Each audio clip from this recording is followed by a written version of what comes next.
Hello welcome friends, मेरा नाम है अभिषेक शर्मा और मैं हूं आपका ऑनलाइन ट्यूटर। सबसे पहले मैं अपने सभी दोस्तों का बहुत ही तहे दिल से शुक्रिया अदा करना चाहता हूं कि वो लोग मेरी वीडियो को इतना पसंद करते हैं, मेरी वीडियो को लाइक करते हैं, अपने दोस्तों को शेयर करते हैं। वैसे आज की वीडियो मैं अपने उन दोस्तों के लिए ही बना रहा हूं जो एक्सेल सॉफ्टवेयर पे वर्क करते हैं या करने जा रहे हैं। उन्हें एक्सेल सॉफ्टवेयर पे वर्क करने में, मतलब जो ऑफिशियल वर्क होता है उसे करने में कुछ परेशानियां आती हैं और वो एक्सेल सॉफ्टवेयर वर्क नहीं कर पाते हैं ठीक तरीके से, तो उनके लिए मैं ये वीडियो बना रहा हूँ। तो ज़्यादा समय ना लेते हुए चलिए स्टार्ट करते हैं। सबसे पहले मैं माइक्रोसॉफ्ट ऑफिस एक्सेल को स्टार्ट कर लेता हूँ और उसके बाद यहाँ पे मैं थोड़ा सा जूम कर लेता हूँ ताकि आपको थोड़ा सही से दिखाई दे। देखिए, अगर मैं यहाँ पे कोई भी चीज़ लिख लेता हूँ, जैसे मैंने यहाँ पे टाइप करा QWERTY क्वार्टी, उसके बाद मैंने ये एरिया का कर लिया सिलेक्शन, ऐसे उल्टा अपोजिट सिलेक्शन कर लिया और मुझे यही चीज़ यहाँ तक फिलअप करना है। तो दो शॉर्टकट की होती है, कंट्रोल का बटन दबा के यदि आप R दबाते हैं तो ये राइट फिल होता है और कंट्रोल का बटन दबा के D टाइप करते हैं तो वो डाउन फिल होता है। तो मतलब ये है ऑटोमेटिक ऑटोफिल, कंट्रोल R और कंट्रोल D। यदि ये डाटा आपको नहीं चाहिए तो आप कीबोर्ड से डिलीट का अगर बटन दबाते हैं तो ये डाटा डिलीट हो जाता है। और आपको यही डाटा बिना लिखे यदि आपको चाहिए तो आप इस बटन पे क्लिक कीजिए। ये होता है अंडो क्लियर, मतलब किसी भी डाटा को बिना लिखे, मतलब कोई भी आपने डाटा पे वर्क किया और यदि आपने उसे एक स्टेप या 2 स्टेप या 3 स्टेप बैक करना चाहते हैं तो आप इसे बैक कर सकते हैं। जैसे मैंने डिलीट कर दिया है और उसे मुझे बिना लिखे वापस चाहिए तो मैं इस पर क्लिक कर दूँगा। इसी तरह अगर मुझे ये नहीं चाहिए तो मैं इसे रीडो बैक से भेज सकता हूँ।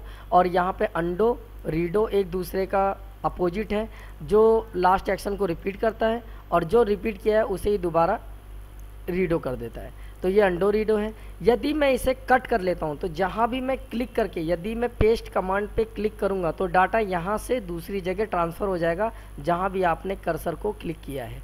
क्लियर? ये देखिए ऐसे। इसी तरह अगर मैं बैक करता हूं तो ये बैक का बटन है, मतलब कट का काम होता है। किसी भी डाटा को सिलेक्ट करने के बाद यदि आप कट करते हैं तो जहां भी क्लिक करके पेस्ट कमांड पे क्लिक करेंगे डाटा वहां ट्रांसफ़र हो जाएगा। और इसी की तरह यदि आप सिलेक्शन करके कॉपी कर लेते हैं तो क्या होता है कि डाटा वहाँ ही रहेगा और वहाँ से नहीं हटेगा, बल्कि दूसरी जगह उसी इमेज की डुप्लीकेट बन जाएगी। तो ये कॉपी है और एक बार आप कॉपी करके कितने बार भी पेस्ट कर सकते हैं। इससे आप बैक कर सकते हैं। किसी भी सेल पे क्लिक करके आप उस सेल पे जैसे चेंजेस कर दिए, मैंने फ़ॉन्ट का कलर चेंज कर दिया, मैंने फिल कलर चेंज कर दिया, मैंने उसे बोल्ड कर दिया है, तो इससे जितना भी एरिया आप ड्रैग कराएंगे वो सभी एरिया उसी इफेक्ट में हो जाएगा, ट्रांसफ़र हो गया ना। अगर मैं नॉर्मल पे क्लिक करके और फॉर्मेट पेंटर से नॉर्मल एरिया के लिए सिलेक्शन करता हूं तो नॉर्मल हो जाएगा, और कलर इफेक्ट पे क्लिक करके अगर फॉर्मेट पेंटर एरिया से ड्रैग कराते हैं तो कलर इफेक्ट आ जाएगा। मतलब ये उसी इफेक्ट को फॉलो करता है, उसी फॉन्ट इफेक्ट को फॉलो करता है जो आपने क्लिक कर रखा है उस समय।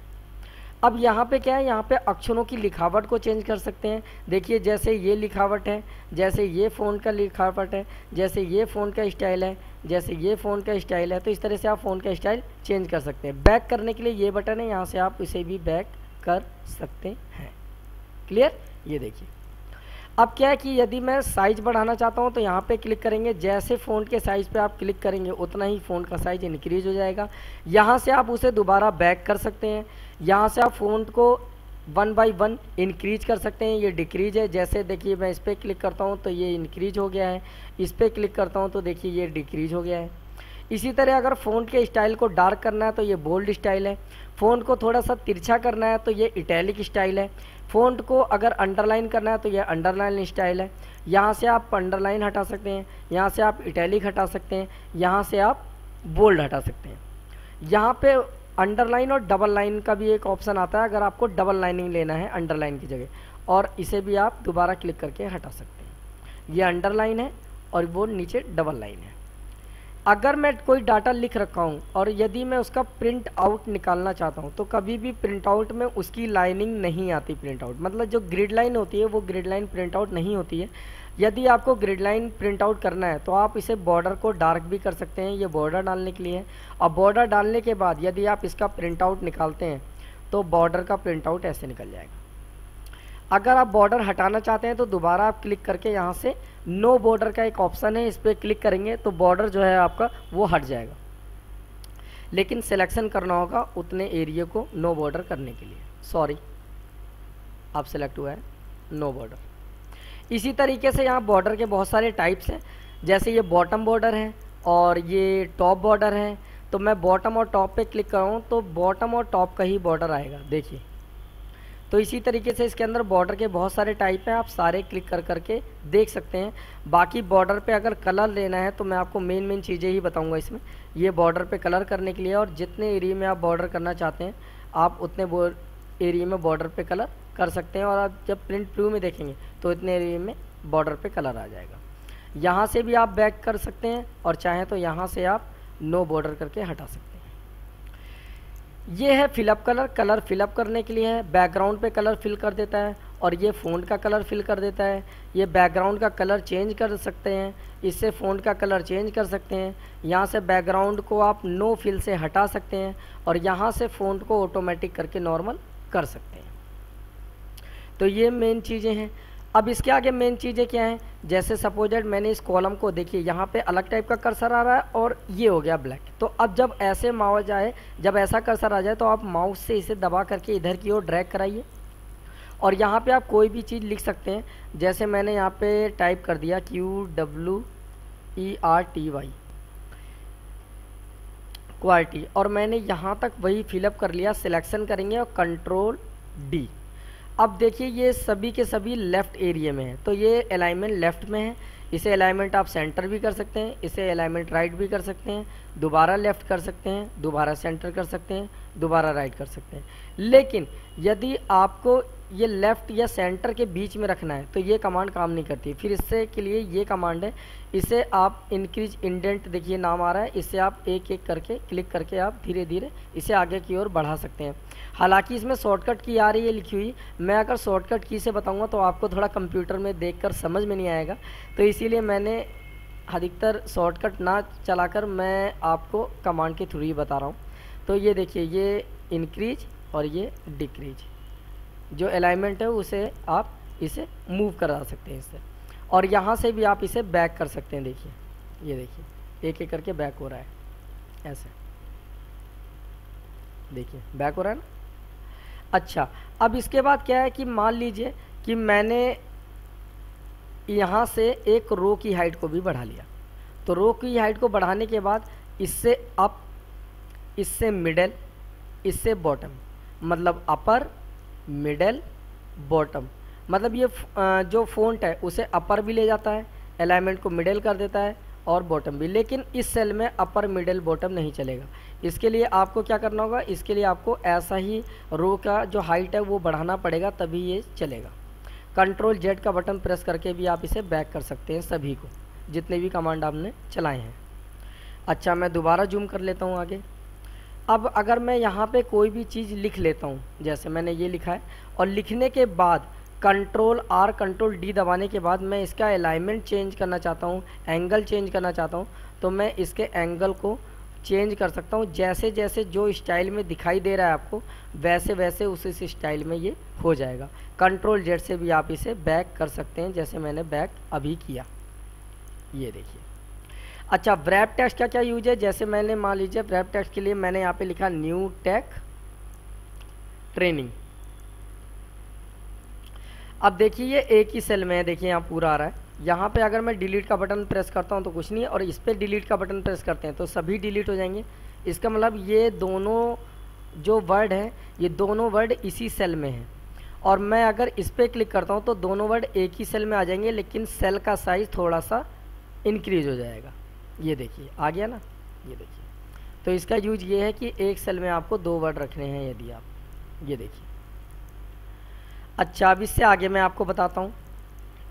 यदि मैंने इस एरिया का सिलेक्शन करा और मैंने मर्ज एंड सेंटर पे क्लिक कर दिया तो सभी लाइनें डिलीट हो जाएंगी। दोबारा देखते हैं, अंदर मर्ज एंड सेंटर पे भी क्लिक करेंगे तो सभी लाइनें देखिए डिलीट हो गई हैं यहाँ की। यदि बैक लाना है तो आप इस पर क्लिक करके आप इससे बैक ला सकते हैं। सेकंड वाला जो ऑप्शन है मर्ज अक्रॉस, मतलब लेफ़्ट टू राइट जो लाइनिंग रहेगी वो तो रहेगी, अप टू डाउन वाली लाइनिंग डिलीट हो जाएगी। जिसे आप यहाँ से बैक कर सकते हैं। अगर मैं थर्ड वाले पे क्लिक करता हूँ तो भी सारी लाइनें डिलीट हो जाती हैं। और मान लीजिए मैंने यहाँ पे कोई भी चीज़ लिख लिया और ये जो मैंने डाटा लिखा है मुझे ये डाटा यहीं रखना है और ये जो लाइनें ये मुझे वापस चाहिए बाद में कभी भी। तो यदि मैं बैक करूँगा तो ये डाटा हट जाएगा, तब ये लाइनिंग आएगी। लेकिन अगर मैं इस डाटा को बचाना चाहता हूँ और ये लाइनें लाना चाहता हूँ तो इसमें सबसे लास्ट में एक ऑप्शन है अनमर्ज सेल्स। इस पर जब आप क्लिक करेंगे तो सभी लाइनें वापस आ जाएंगी वहीं के वहीं और ये डाटा आपका बच जाएगा वैसे का वैसा। तो इसका यूज यहाँ पे ऐसे है। इसके बाद जो ये वैसे कोई खास यूज नहीं होता तो भी मैं बता देता हूँ आपको। जैसे मान लीजिए मैं कोई भी अगर नंबर लिखता हूँ तो ये नॉर्मल नंबर लिख रहा है यहाँ पे देखिए। लेकिन अगर मैं इस एरिया का सिलेक्शन करके डॉलर पे क्लिक कर दूँगा तो उसमें क्या करेंगे, जब मैं डॉलर पे क्लिक करूँगा तो मैं कुछ भी चीज़ लिखता हूँ तो वो सभी के सभी डॉलर में आ जाएंगे। ये देखिए डॉलर फॉर्मेट में। क्लियर। इसके बाद देखिए यहाँ पे जो डॉलर इफेक्ट हो गया। अगर मैं मान लीजिए यहाँ पे एरिया का सिलेक्शन करके और डॉलर की जगह मुझे यूरो इफेक्ट में डालना है कोई भी कंटेंट, तो यूरो इफेक्ट के लिए इस पर क्लिक करते हैं और मैं अगर कोई भी अब नंबर लिखता हूँ तो देखिए सभी के सभी यूरो इफेक्ट में आ रहे हैं। सॉरी ये देखिए यूरो इफेक्ट में आ रहे हैं, ये देखिए। क्लियर। और अगर मैं ऐसे ही इस पर सिलेक्शन करता हूँ, परसेंटेज में मैंने क्लिक कर लिया इसे सिलेक्ट करके इस एरिया को, तो परसेंटेज में क्लिक करने का मतलब ये है कि कोई भी चीज़ अगर मैं यहाँ पे लिखता हूँ तो सभी के सभी परसेंटेज इफेक्ट में आएगा। ये देखिए आ रहा है ना। ऐसे ही मैंने इसे सिलेक्शन करा और मैंने इस पर क्लिक कर दिया तो ये अकाउंटिंग में आ गया। जैसे मान लीजिए 1.2 लिखते हैं तो 1 रुपये 20 पैसे, 2.3 लिखते हैं 2 रुपये 30 पैसे, 3.4 लिखते हैं 0.4 तो 3 रुपये 40 पैसे। और जो भी वैल्यू आप लिखोगे देखो नॉर्मल 00 लगा हुआ आएगा उसमें, ये देखिए। और इसी तरीके से अगर मुझे जीरो की ही वैल्यू को इंक्रीज करना है तो यहाँ से जीरो की वैल्यू को इंक्रीज और यहाँ से जीरो की वैल्यू को डिक्रीज कर सकते हैं। इसी तरीके से अगर मैं इस एरिया का सिलेक्शन करके मैंने क्लिक कर रखा है यहाँ पे शॉर्ट डेट, तो आप कोई भी अगर नंबर लिखते हैं तो वो शॉर्ट डेट में ऐसे कन्वर्ट हो जाएगा। आप चाह के भी नॉर्मल नंबर नहीं लिख सकते हैं जितनी भी जगह आपने इफेक्ट डाले हैं वहाँ पे। अब जैसे कि आज की तारीख है 6 मई, तो 6 में है तो मैं सबसे पहले मंथ इसमें डलता है, उसके बाद 06 और 2017, तो इस तरह से मुझे डेट डालना होगा। अच्छा अगर मैं इसे कॉपी कर लेता हूँ और यहाँ पे पेस्ट, तो ये एरिया अगर मैंने सेलेक्ट करके लॉन्ग डेट पे क्लिक कर दिया तो देखिए डेज खुद आ जाएगा। जिस तरह से मैं मान लीजिए डेट ऑफ बर्थ डालता हूँ किसी की, जैसे 15 फरवरी 1999, तो देखिए 15 फरवरी 1999 को मंडे था। इसी तरह मैंने यहाँ पे सपोर्ट डाला जनवरी 26 1947, तो 26 जनवरी 1947 को संडे था। इसी तरह मैंने डाला 15 अगस्त 1947, तो 15 अगस्त 1947 को फ्राइडे था। इसी तरह मैं किसी का भी डेट ऑफ बर्थ डाल देता हूँ, जैसे मैंने डाला कि 7वां महीना 12 तारीख 1990, तो देखिए खुद आ जाएगा, उसकी डेट आ जाएगी और उसका जो मतलब दिन आ जाएगा। तो इस हिसाब से आप इस पे इफेक्ट कर सकते हैं। अब जो मेनली चीज़ और ज़रूरत होती है वो मैं बताता हूँ आपको। जैसे कि मान लीजिए यहाँ पे मैंने कोई भी चीज़ लिख लिया, कैरेक्टर यहाँ पे मैंने लिख लिया QWERTY। सिर्फ मेन चीज़ें ही मैं इसमें समझा सकता हूँ, नहीं तो बहुत बड़ा हो जाएगा वीडियो। तो मैंने यहाँ पे क्लिक करा, क्लिक करने के बाद यहाँ पे इंसर्ट सेल्स पे क्लिक करते हैं तो यहाँ लिखा है शिफ्ट सेल राइट, मतलब यहाँ पे एक मुझे नया सेल चाहिए और शिफ्ट हो जाए ये वाला सेल राइट की ओर। ओके करने पे ये देखिए राइट की ओर आ गया। दोबारा ट्राई करते हैं, मैं यहाँ पे कोई और चीज़ लिख लेता हूँ 888888। अब देखिए यहाँ पे क्लिक करा मैंने और insert cell, shift cell right पे करेंगे 8 वाला यहाँ आ जाएगा और एक एक खाने आगे की ओर खिसक जाएंगे। इसी तरह मैंने क्लिक करा शिफ्ट सेल डाउन, मतलब डाउन की ओर एक एक खाने खिसक जाएंगे। इसी तरह मैंने क्लिक करा इंसर्ट सीट रो, पूरी एक नई रो आ जाएगी और जहाँ क्लिक है वहीं एक पूरा कॉलम लाने के लिए इंसर्ट सीट कॉलम पे क्लिक करना होगा। इसी तरह देखिए सीट 1, सीट 2, सीट 3, तो सीट 1 से आगे अगर मुझे एक सीट लेनी है तो इंसर्ट सीट, ये देखिए सीट 4 आ गया। और सीट 4 को डिलीट करने के लिए डिलीट का ऑप्शन है, डिलीट सीट। ये कॉलम को डिलीट करने के लिए डिलीट कॉलम, ये वाला कॉलम। और डिलीट रो, जहाँ क्लिक है वो वाली रो, ये वाली रो डिलीट हो जाएगी जब मैं इस पर क्लिक करूँगा। और डिलीट सेल में वैसे ही 2 ऑप्शन आ रहे हैं, ये शिफ्ट सेल अप, मतलब ये ऊपर की ओर एक डिलीट करेगा, और ये है शिफ्ट सेल लेफ्ट, लेफ्ट की ओर शिफ्ट हो जाएगा जो राइट की ओर बढ़ा था, ऐसे। क्लियर। अब क्या है कि अगर मान लीजिए मैंने यहाँ पे कोई भी चीज़ लिखा है, मैंने यहाँ पे लिखा Q Q Q Q Q Q, और यदि मैं इस पर क्लिक करके फॉर्मेट पे रो हाइट पे क्लिक करता हूँ तो रो की हाइट हम इंक्रीज कर सकते हैं। यहाँ पे नॉर्मल रो की हाइट 15 है, मैंने यहाँ पे कर दिया सपोजेड 55, तो ओके करने पे ये देखिए रो की हाइट इंक्रीज हो गई। जिसे हम पहले जैसा करने के लिए हमें करना होगा ऑटो फिट रो हाइट पे क्लिक। इसी तरीके से अगर मैं कॉलम की विड्थ पे क्लिक करता हूँ तो कॉलम की विड्थ आती है 8.43, जिसे मैं अगर 25 कर देता हूँ तो देखिए कॉलम की विड्थ जो है वो बढ़ गई है। पहले जैसा करने के लिए ऑटो फिट कॉलम विड्थ पे क्लिक करना होगा। इसी तरीके से अगर मुझे सभी कॉलम की विड्थ को एक साथ इंक्रीज करना है तो डिफ़ॉल्ट विड्थ पे जाके यहाँ पे वो वैल्यू मुझे प्रेस करनी होगी, वो वैल्यू डाल के ओके करना होगा जो मैं चाहता हूँ। जैसे 25 मैंने कर दिया, ये देखिए। और दोबारा मुझे डिफ़ॉल्ट विड्थ करना है वैसा ही, तो 8.43 लिख करके आप जब ओके करेंगे तो ये देखिए पहले जैसा हो गया, क्योंकि जो डिफ़ॉल्ट विड्थ होती है एक्सेल की वो एक्सेल सीट की 8.43 होती है। इसी तरीके से अगर मैं यहाँ पे लिखता हूँ 11, यहाँ मैंने लिखा 44, तो इन दोनों का टोटल सम करने के लिए ये है ऑटो सम। क्लिक करके जब आप एंटर करेंगे तो देखिए टोटल आ गया। इसी तरीके से मैंने यहाँ पे लिखा 11 44, और मैं अगर क्लिक करता हूँ एवरेज तो 55 का जो आधा है वो आ जाएगा, जो 55 का आधा होना है, तो एवरेज पे क्लिक करेंगे और 55 का जो आधा है वो आएगा 27.5। इसी तरीके से 11 और 44 डाला मैंने, और यहाँ मैंने क्लिक कर दिया काउंट नंबर। तो काउंट नंबर का मतलब है कि नंबर को, ये तो होता है जोड़ना और ये होता है गिनना, तो काउंट होता है गिनना। तो 1 2 दो वैल्यू हैं तो 2 ही आएंगे ओके करने के। इसी तरीके से मैंने यहाँ पे 11 और 44 दोबारा लिखा, और अब वो कह रहा है कि मैक्स मैंने मैक्सिमम वैल्यू, तो इन दोनों में मैक्सिमम वैल्यू 44 है, तो 44 ही आंसर में आ जाएगा। इसी तरीके से 11 और 44 लिखते हैं तो मिनिमम वैल्यू के लिए जो नेक्स्ट है वो मिनिमम के लिए है, तो मिनिमम वैल्यू जो है वो आपका कितना है 11, तो 11 आ जाएगा जब आप इस पर क्लिक करके एंटर प्रेस करते हैं।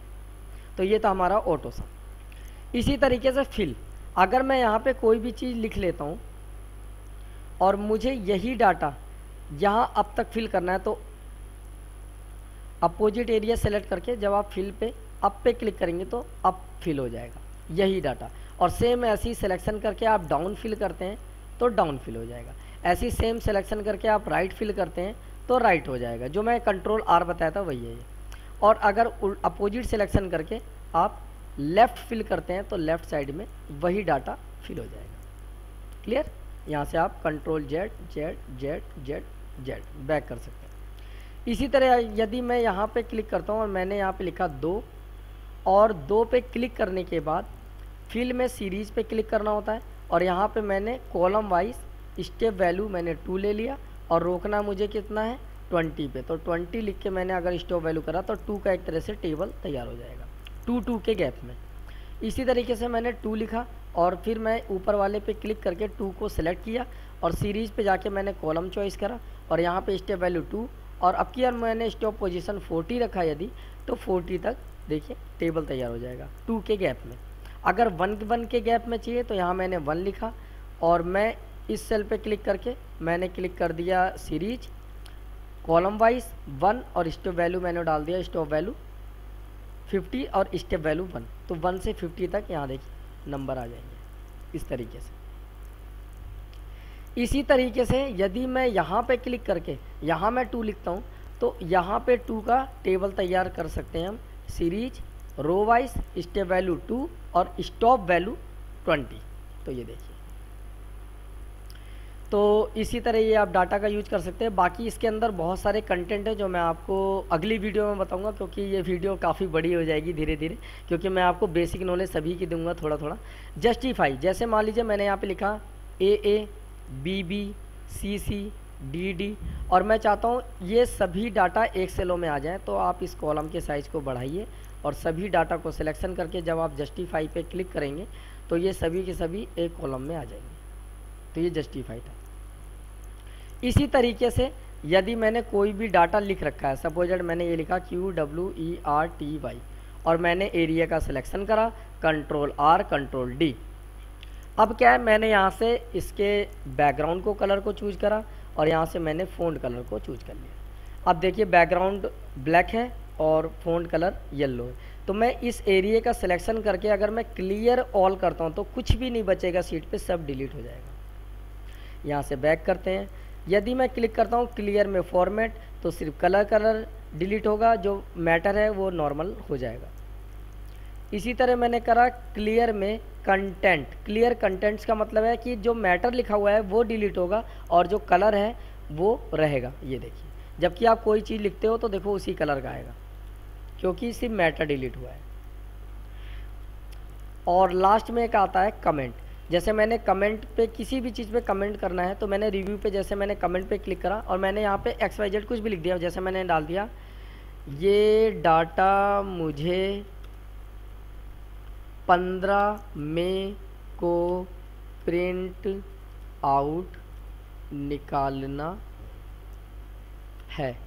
तो ये मैंने एक तरह से नोटिस डाल दिया है और जब मैं 15 तारीख को प्रिंट आउट निकाल लिया मैंने, मान लीजिए, तो मैं इसे हटा सकता हूँ। हटाने के लिए क्लियर में कमेंट और ये पूरा डिलीट करना है तो क्लियर में ऑल।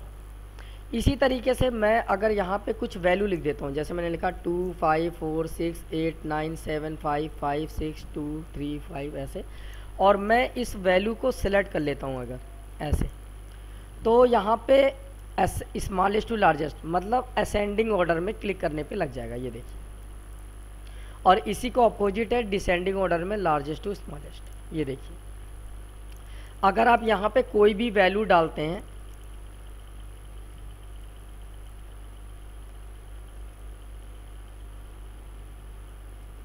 और इसे भी देखिए आप असेंडिंग डिसेंडिंग ऑर्डर में लगा सकते हैं। ये देखिए 200 400 500, ये देखिए मतलब कम से ज़्यादा की ओर, और ऐसे ही ज़्यादा से कम की ओर, मतलब असेंडिंग डिसेंडिंग। ये देखिए, अगर मैं यहाँ पे अल्फ़ाबेट लिख लेता हूँ ACDRFG GBC, अब मैं देखिए ये अल्फ़ाबेटिकल A to Z ऐसे लग जाएगा और ऐसी अल्फ़ाबेट अपोजिट हो जाएगा। मतलब कुछ भी किसी भी नाम को वगैरह को या कुछ भी जो भी आपका वर्ड हो या न्यूमेरिकल हो उसे आप असेंडिंग डिसेंडिंग में लगा सकते हैं।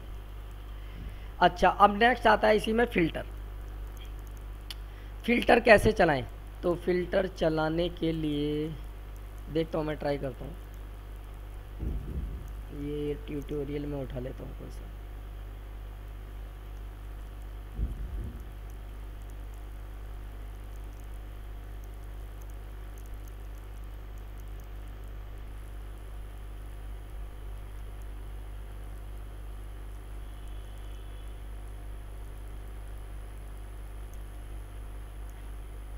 चलिए यही ले लेते हैं। स्टूडेंट मार्कशीट रिपोर्ट है। तो अगर मान लीजिए मैंने इसे सिलेक्शन करा और मैंने यहाँ पे फ़िल्टर पे क्लिक करके फ़िल्टराइज लगा लिया, तो अब देखिए यहाँ स्टेटस है। अब मैंने स्टेटस पे क्लिक करा कौन पास है, तो जितने भी बच्चे पास हैं उनकी देखिए स्टेटस आ गया। इसी तरीके से मैं देखना चाहता हूँ कि कितने बच्चे फेल हैं, तो जितने बच्चे फेल होंगे उनके स्टेटस आ जाएंगे। ऐसे ही मैंने क्लिक करा सिलेक्ट ऑल, तो सभी के सभी आ जाएंगे। इसी तरह मैं देखना चाहता हूँ कि जिन्हें ग्रेड A मिला है वो बच्चे दिखाई दें, या मैं देखना चाहता हूँ जिन्हें ग्रेड B मिला है सिर्फ वो बच्चे दिखाई दें, या मैं देखना चाहता हूँ जिन्हें C ग्रेड मिला है खाली वो बच्चे दिखाई दें। तो इस तरीके से आप फ़िल्टर को एक्टिव कर सकते हैं। यहाँ से फ़िल्टर यहाँ से भी हटा सकते हैं और यहाँ से फ़िल्टर परमानेंट हटा सकते हैं। तो ये फ़िल्टर का यूज़ था, जो बेसिक यूज कोई डाटा तो रहेगा ही तभी आप बना सकते हैं। बिना डाटाबेस के आप ये फ़िल्टर का सही से यूज नहीं कर सकते, इसलिए मैंने एक डाटा लिया था। फाइंड रिप्लेस गो टू, ये कैसे है? जैसे मान लीजिए मैंने यहाँ पे कोई कैरेक्टर लिखा है, जैसे मैंने कैट, बैट, रैट, ये मैंने लिखा और मैं इसी को ही कॉपी पेस्ट कर लिया मैंने, और इतनी जगह मैं कंट्रोल D प्रेस कर देता हूँ। अब मुझे किसी भी वर्ड को फाइंड आउट करना है, फाइंड पे क्लिक करेंगे और जैसे मुझे फाइंड करना है कैट, तो जहाँ जहाँ कैट होगा उसे एक एक करके सिलेक्ट करता रहेगा। ये देखिए, मतलब कोई भी वर्ड या नंबर को आप ऐसे फाइंड आउट कर सकते हैं। क्लियर। अब क्या है कि मुझे करना है रिप्लेस, तो कर्सर पहले तो शुरू में क्लिक कर दीजिए और रिप्लेस पे आप जाके क्लिक करिए। जब रिप्लेस पे क्लिक करेंगे तो मुझे कैट की जगह क्या चाहिए, तो यहाँ कैट बैट रैट है, मुझे चाहिए हैट। तो आप फाइंड करिए और जब फाइंड पे क्लिक करेंगे, जैसे फाइंड तो रिप्लेस करेंगे तो देखिए हैट हो गया, हैट हो गया, हैट हो गया। इसे मुझे छोड़ना है तो मैं फाइंड नेक्स्ट करके देखिए इसे छोड़ सकता हूँ, इसे छोड़ना है तो ये मैं फाइंड नेक्स्ट करके इसे छोड़ सकता हूँ। और जब आप रिप्लेस करेंगे तो ये वाले वर्ड रिप्लेस हो जाएंगे। लेकिन रिप्लेस ऑल करते हैं तो इसमें कोई भी ऐसा वर्ड जो यहाँ पे है और वो यहाँ पे भी है, मतलब जैसे कैट और कैट यहाँ पे भी है, तो वो एक भी वर्ड नहीं छोड़ेगा, सभी के सभी हैट में कन्वर्ट हो जाएंगे आपके ना चाहते हुए भी। यदि आपको पूरा डॉक्यूमेंट का ही वर्ड चेंज करना है तो आप रिप्लेस ऑल का यूज करिए, अन्यथा फाइंड और रिप्लेस का। क्लियर। और गो टू का क्या यूज है, किसी भी सेल नंबर पे जाने के लिए। सपोर्टेड मुझे जाना है गो टू, मुझे जाना है KL55, तो KL55 रेफरेंस पे देखिए कर्सर पहुंच गया, आ गया। इसी तरह मुझे जाना है, मान लीजिए गो टू, मुझे जाना है A1 1 2 3 4 5 A1 लाख, तो A1 लाख पे कर्सर पहुंच गया। ऐसे मुझे पहले सेल पे जाना है तो A1 डाल के जब आप ओके करेंगे तो पहले सेल पे कर्सर पहुंच जाएगा। तो इसका ये बेसिक हो गया। अब मैं कुछ चीज़ें और बताता हूँ। जैसे मैंने यहाँ पे 1 लिखा और मैं अब ड्रैग एंड ड्रॉप बताता हूँ। तो ये 1 लिखा है और मुझे 1 को ही नीचे तक चाहिए, तो मैं इसे माउस से दबा के ये ड्रैग कर सकता हूँ। ऐसे मैंने यहाँ पे 2 लिखा और 2 को अगर ड्रैग करते हैं तो 2 ही लिखा हुआ आएगा ऐसे। अगर मैंने यहाँ पे लिखा 1 और 2 और तब इन दोनों को सिलेक्ट करके अगर ड्रैग करते हैं तो ऐसे ड्रैग नंबर में आ जाएंगे। अगर मैंने यहाँ पे लिखा 2 और 4 और फिर मैं इसे ड्रैग करता हूँ तो देखिए टेबल में आ जाएगा। ये इसके मतलब एक तरह से ये फीड है डाटाबेस, और इसके ये एक तरह से मान लीजिए तरीके हैं कि आप अगर ऐसे ड्रैग करते हो तो यही आएगा, कंडीशन है इसकी। अगर मैं यहाँ पे लिखता हूँ सन शॉर्ट में डे नेम, तो ये देखिए शॉर्ट में डेज नेम एक बार में आ गया। ऐसे ही मैंने फुल डेज नेम लिखा और फिर ड्रैग करते हैं तो फुल डेज में नेम आ जाएंगे ऐसे। इसी तरीके से अगर मैं यहाँ पे लिखता हूँ JAN जैन, तो ये देखिए पूरा जनवरी फरवरी आ गया। अगर मैं JANUARY फुल मंथ में लिखता हूँ नेम, तो देखिए फुल मंथ में ऐसे आ जाएगा। इसी तरीके से, लेकिन अब कभी कभी क्या होता है कि हमें तो सिर्फ संडे ही चाहिए, या हमें सिर्फ संडे ही चाहिए। ओ सॉरी, इसे मैं पहले स्प्लिट हटा,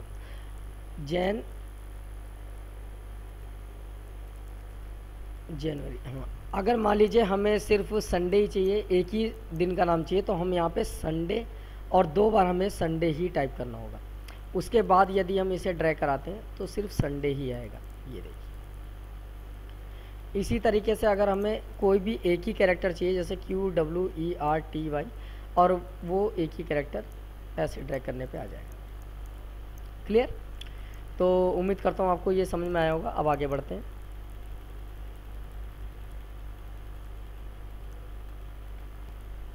अगर मान लीजिए मैंने यहाँ पे लिखा सन और यहाँ पे मैंने इसे ड्रैग कर दिया, यहाँ पे मैंने लिखा जैन और मैंने इसे भी ड्रैग कर दिया। अब मुझे यही चीज़ आगे भी चाहिए, तो सिलेक्शन करेंगे, कॉपी पेस्ट पेस्ट पेस्ट, लिख लिया, आ गया। अगर मान लीजिए मैंने इस पे सिलेक्शन करा और मैंने इसका कलर कर दिया ऐसा और फ़ॉन्ट कलर कर दिया ये, फिर मैंने इसे सिलेक्शन करा, फिर मैंने इसके फ़ॉन्ट का कलर कर दिया ऐसा और ये कलर कर दिया मैंने ये, फिर मैंने इसका कलर सिलेक्शन करा और इसका कलर कर दिया मैंने ये कोई और कलर करते हैं, चलो मोर कलर में चले जाते हैं ये, और इसका भी कलर कर दिया ये। अब मुझे इन्हें सेंटर में लाना है, तो यहाँ से हम सेंटर में ले सकते हैं इसे, ये देखिए वर्ड को, और यही चीज़ मुझे ये इफेक्ट इनमें डालने हैं, तो मैं फॉर्मेट पेंटर का यूज करके ये देखिए वही इफेक्ट सब में हो गया। तो आप ऐसा भी चला सकते हैं, ऐसा भी कर सकते हैं। ये देखिए, ये मैंने आज आपको ये ड्रैग ड्रॉप और फ़ॉन्ट कलर इफेक्ट डालना बताया। अच्छा, अब हम चलते हैं थोड़ा और आगे की ओर। जैसे कि देखते हैं कौन सा, हाँ, अगर मान लीजिए आपको चार्ट का यूज करना है तो चार्ट का कैसे यूज करें ये भी मैं आपको एक बता ही देता हूँ। चार्ट में जैसे मैंने सपोर्टेड यहाँ पे लिखा मैंने कंपनी, COMPANY कंपनी, और कंपनी के सेल्स। तो कंपनी का मैंने यहाँ पे नाम डाला जैसे SCL, BPL, टाटा। अब मैंने इस एरिया को सिलेक्ट कर लिया। कॉलम में ऑप्शन आते हैं बहुत सारे, जैसे 2D, 3D, cylinder, cone, pyramid. तो मैंने 2D का एक ऑप्शन चॉइस कर लिया। अब अगर मैं 2D में देखिए मैं डालता हूँ 15%, तो 15% सेल यहाँ हुई, 25% सेल यहाँ हुई, 35% यहाँ सेल यहाँ हुई। क्लियर? इसका थोड़ा साइज हम छोटा कर लेते हैं। ये देखिए, अब अगर मुझे और भी आगे सेलिंग दिखानी है तो मैं, ऐसा आ रहा है तो आपको चार्ट पे क्लिक करना होगा, जो फ्रेम आ जाएगा उस फ्रेम को ऐसे बढ़ाना है। फिर आप यहाँ पे भी सेल लिख लीजिए, और अगली सेल मान लीजिए हुई 15 की जगह। तो जैसे ही मैं एंटर करूँगा यहाँ पे एक SCL का न्यू सेल रेड कलर वाला आ जाएगा एंटर करने पे। ये देखिए आ गया। ऐसे ही मैंने यहाँ 25 की जगह यहाँ 35 हुई, तो ये देखिए सेल आ गई ना। ऐसे यहाँ पे मैंने 15% डाला तो यहाँ पे सेल दिखा रहा है, और देखिए इसकी सीधाई में ये देखिए। अब और एरिया बढ़ाना है तो इस पर क्लिक करेंगे, और ये सेलिंग का एरिया मैंने और आगे बढ़ा लिया। फिर मैंने सेल लिखा, अगला सेल मैंने यहाँ पे डाल दिया 35%, यहाँ पे डाल दिया 15%, यहाँ पे डाल दिया 25%। तो इसी हिसाब से सेलिंग का यहाँ पे रिपोर्ट तैयार हो जाएगा चार्ट में। लेकिन ये था 2D इफेक्ट। 2D की जगह अगर मुझे 3D इफेक्ट चाहिए तो मुझे 3D इफेक्ट पे क्लिक करना होगा, और देखिए 3D इफेक्ट में आ गया। अलग अलग चाहिए तो इस पर क्लिक करेंगे, अलग अलग आ जाएगा। इस पर क्लिक करेंगे तो ये ऐसा आ जाएगा। इस पर क्लिक करते हैं तो ये देखिए ये कोन में आ गया। ये देखिए कोन के टाइप हैं, ये देखिए कोन के टाइप हैं। ऐसे ही क्लिक करते हैं हम तो देखिए पिरामिड के टाइप है। तो ये अलग अलग टाइप के यहाँ पे देखिए ऐसे बनते चले जाएंगे। ऐसी लाइन में देखना है तो देखिए लाइन में देख सकते हैं, ये लाइन के टाइप हैं इसके, ये पाई के टाइप हैं इसके, ये बार के टाइप हैं इसके, ये एरिया के टाइप के हैं इसके। ये सभी टाइप हैं देखिए, अलग अलग एरिया वाइज हैं देखिए। ये देखिए, तो आप जैसा पे इफ़ेक्ट डालना चाहते हैं चार्ट में वैसा इफ़ेक्ट यहाँ पे डाल सकते हैं। यहाँ से आप इसे क्लोज कर सकते हैं। ये देखिए मैंने डिलीट कर दिया दोबारा ऐसे। अब जो मेन आता है इसमें चार्ट है टेक्स्ट बॉक्स। चलिए टेक्स्ट बॉक्स बता देता हूँ। जैसे मान लीजिए आपको इतने एरिया में कोई चीज़ लिखना है। अब क्या है कि अगर मैं यहाँ पे मर्ज सेल करके तब मैं टाइप करता हूँ कोई भी चीज़, देखिए ऐसे, और जैसे ही मैं एंटर प्रेस करता हूँ नीचे लाइन में आने के लिए, तो देखिए नीचे हम नीचे वाले सेल पे आ गए, ना कि इस बॉक्स में। अगर मैं इस पर क्लिक करके यहाँ पे देखिए और एंटर करता हूँ तो ये नीचे वाले बॉक्स में आ गए। मतलब यहाँ पे आप बिना एंटर करे आप कोई भी चीज़ लिख सकते हैं ऐसे। ये देखिए मैं बिन स्पेस दे रहा हूँ और ऐसे लिखता जा रहा हूँ तो ये आगे चला जा रहा है। फिर ये ऐसा हो गया, इसके अंदर ही सारा डाटा है। और मुझे ये अप कर देते हैं तो ये देखिए अप चला गया, मिडिल करते मिडिल आ गया, बॉटम करते बॉटम आ गया। लेकिन ये वैसा नहीं आया जैसे हम चाहते हैं। तो उसके लिए हमें करना क्या होगा, हम करेंगे क्या, ये मैंने जैसे ये अब यहाँ पे मैं सीट पे मैं टेक्स्ट बॉक्स का यूज कर सकता हूँ। जहाँ से जहाँ तक मुझे डाटा लिखना है वहाँ मैंने टेक्स्ट बॉक्स ऐसे चलाया उतने एरिए में, और मैं इसमें फ्री होकर लिख सकता हूँ। ये देखिए आप एंटर करते हो तो नेक्स्ट लाइन पे भी आ जाएंगे इसमें आसानी से। ये देखिए आ रहे हैं ना नीचे, देखिए मैं कोई भी चीज़ ऐसी टाइप कर रहा हूँ फॉर एग्जांपल के तौर पे, ऐसे ही मैं अल्फ़ाबेट दबा रहा हूँ कीबोर्ड से, तो देखिए आप इसे एंटर प्रेस करके भी यूज कर सकते हो और इससे आगे भी नीचे खुद आ जाएगा। ये देखिए। अच्छा दूसरा चीज़, अगर आप देखेंगे तो ऐसा लगेगा यहाँ पे लाइनिंग नहीं है। कलर इफेक्ट डालना हो तो आप इसमें कलर इफेक्ट भी डाल सकते हैं। फॉर्मेट में एक ऑप्शन आएगा, यहाँ से आप कलर चूज कर सकते हैं। जैसे कलर इफेक्ट पे क्लिक करेंगे वैसा कलर इफेक्ट आ जाएगा इसमें। ये देखिए, ये देखिए। और नहीं चाहते तो आप इसके फ्रेम पे क्लिक करके डिलीट का बटन प्रेस करते हैं तो ये डिलीट भी हो जाता है। तो ये इंसर्ट में हो गया आपका टेक्स्ट बॉक्स और ये चार्ट जो मेन था। ऐसी पेज लेआउट पे पेज लेआउट के इफ़ेक्ट हैं ज़रूरी, लेकिन कैसे बताऊँ मैं आपको, ये बहुत बड़ा हो जाएगा टॉपिक। ऐसी फॉर्मूला भी है, डाटा भी है। चलो मैं थोड़ा मेन चीज़ और बता देता हूँ। एक ये आपका ज़रूरी होता है रिमूव डुप्लीकेट और text to column. Text to column क्या है, जैसे मान लीजिए हम किसी कंपनी में जॉब करते हैं तो वहाँ पे मान लीजिए मैं एक कंपनी में जॉब कर रहा हूँ और वहाँ पे नंबर लिखने होते हैं, मोबाइल नंबर। तो मैं पहले एरिया का सिलेक्शन करते हैं, पहले बिना एरिया का करते हैं, +91 जैसे हमारे यहाँ का कोड है इंडिया का, और इसके बाद मैंने मोबाइल नंबर लिखा 1 2 3 4 5 6 7 8 9 10। अब जब एंटर करते हैं तो देखिए माइनस लग गया और वो कैरेक्टर आया नहीं जैसे हम चाहते थे। तो हम क्या करेंगे, यहाँ पे एरिया सिलेक्शन करने के बाद हमें यहाँ पे जाना होगा टेक्स्ट इफेक्ट पे, और उसके बाद हम यहाँ पे न्यूमेरिकल टाइप कर सकते हैं, जैसे +91 1 2 3 4 5 6 7 8 9 10। तो देखिए आसानी से हो गया टाइप। और मैंने यहाँ पे मुझे यही डाटा चाहिए तो मैंने इसे सिलेक्शन करके Ctrl+D दबा दिया। अब इसमें जो ये नंबर है मुझे इसे ब्रेक करना है, मुझे +91 अलग करना है। तो मुझे क्या करना होगा, मुझे इस डाटा का एरिया सिलेक्शन करना होगा, टेक्स्ट टू कॉलम पे जाना होगा और फिक्स विथ पे क्लिक करेंगे, नेक्स्ट करेंगे, जहाँ से आपको ब्रेक करना है वहाँ पे आपको क्लिक करना होगा। ऐसे जब क्लिक कर देंगे तो देखिए मैंने यहाँ पे +91 और हाइफन जो है वहाँ पे क्लिक करा, नेक्स्ट करके जब अलग करेंगे तो देखिए ये दोनों डाटा अलग अलग हो जाएंगे। इस तरह से आप इसे ब्रेक कर सकते हैं। ये टेक्स्ट टू कॉलम का यूज है, वैसे बहुत ही ज़्यादा ज़रूरी भी होता है ये, आप एक बार ट्राई करके देखिएगा। पहले ऐसे था और टेक्स्ट टू कॉलम पे क्लिक करा, फिक्स विथ पे क्लिक करा, नेक्स्ट करा और यहाँ पे क्लिक करके आपको सॉरी कैंसिल, इस पे यहाँ क्लिक करना है, फिक्स विथ नेक्स्ट, ये तो नेक्स्ट करके जब फिनिश करेंगे ये देखिए अलग अलग होगा, ये देखिए आ गया ना। और यहाँ से बैक कर लेते हैं। अब ये आता है रिमूव डुप्लीकेट। रिमूव डुप्लीकेट क्या है, जैसे मैंने यहाँ पे लिखा 1 2 3 4 5 5 5 6 7 8 9। अब देखिए जो मैंने 5 कैरेक्टर कई बार लिखा है तो 5 कैरेक्टर को रिमूव कर देगा ये, सिंगल टाइम 1 टाइम ही रखेगा और एक वैल्यू को 2 बार नहीं रखेगा ये। ओके करने के बाद देखेंगे आप जो ये देखिए 1 2 3 4 5 6 7 8 9 और ये 2 डुप्लीकेट हैं, उन्हें रिमूव कर दिया। ऐसे मैंने यहाँ पे अगर लिख लिया मैंने AA BB CC CC CC DD EE FF, तो ये देखिए अब जो C वाले मैंने कैरेक्टर कई बार लिखे हैं इन्हें ये रिमूव कर देगा। ये देखिए 1 टाइम ही रह गया ABCDE, AA BB CC DD EE और FF।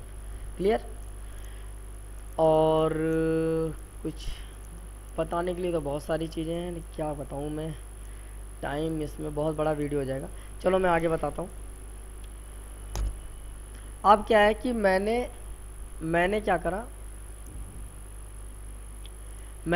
मैंने यहाँ पे कोई चीज़ लिख लिया, जैसे मैंने यहाँ पे लिखा QWERTY और मैंने इस एरिया पे सिलेक्शन करके मैंने डाटा लिख लिया। लिखने के बाद यदि मुझे इसे प्रोटेक्ट करना है तो प्रोटेक्ट सीट पे क्लिक करेंगे और यहाँ पासवर्ड डालने का एक ऑप्शन आता है। यदि आप इसमें पासवर्ड डालते हैं और फिर दोबारा री एंटर पासवर्ड डाल देते हैं तो देखिए इस पर कोई भी लिख नहीं सकता है, ये प्रोटेक्ट हो गया। ये सीट को प्रोटेक्ट करने का एक ऑप्शन है और आप इस पर क्लिक करके दोबारा आप वही पासवर्ड डालते हैं तो ये देखिए अनप्रोटेक्ट हो गया। क्लियर। तो ये सीट को प्रोटेक्ट और अनप्रोटेक्ट करने के लिए है। तो मैंने जो आज आपको वीडियो समझाया है उम्मीद करता हूँ आपको पसंद आया होगा। अगर मेरी वीडियो आपको पसंद आता है, आपको अच्छी लगती है तो आप उसे लाइक करना ना भूलें, अपने फ्रेंड को शेयर करना ना भूलें और हाँ मेरे पेज को सब्सक्राइब करना ना भूलें। मेरा जो न्यूटेक का पेज है, ये रहा न्यूटेक का पेज और यहाँ पे आप देख रहे हैं सब्सक्राइब बटन, इस बटन पे आपको क्लिक करना होगा। तो इस बटन को क्लिक करने से आपको क्या फ़ायदा होगा कि जब भी मैं कोई भी वीडियो अपलोड करता हूँ तो लेटेस्ट वीडियो जो भी है वो आपको पता चल जाएगा कि मैंने लेटेस्ट वीडियो अपलोड किया है। और क्योंकि और इस बेल पे भी क्लिक करते हैं तो आपको फिर एक तरह से मान लीजिए यहाँ पे नोटिफिकेशन मिल जाएगा आपको कि न्यू वीडियो आ चुकी है मेरी और आप उस वीडियो को देख करके कुछ नया सीख सकते हैं।